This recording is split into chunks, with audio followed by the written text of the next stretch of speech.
Ngit-ngit man akong panglantaw. Unsa? Ngit-ngit akong panglantaw.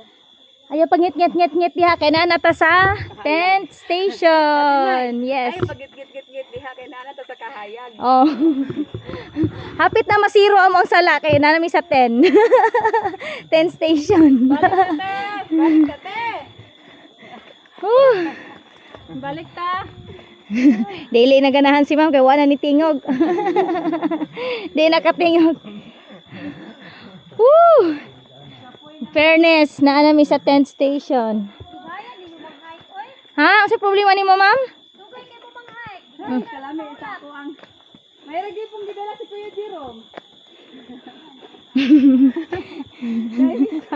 Ano masasabi mo? Ay, hindi ko na kaya po. Unsa imong kisa imong gipasalamatan? Salamat to Kuya Jerome kay wa na to anak kong anak talas taas. Ang mama tired. Di ba? Okay kayo na may mga kuyog pasaka padi ay. So hindi kami nag-iisa. Daghan pag yun ni ani nakasala. Yeah, 11 na. Nagsumpot nung 11. 12, 13, 14.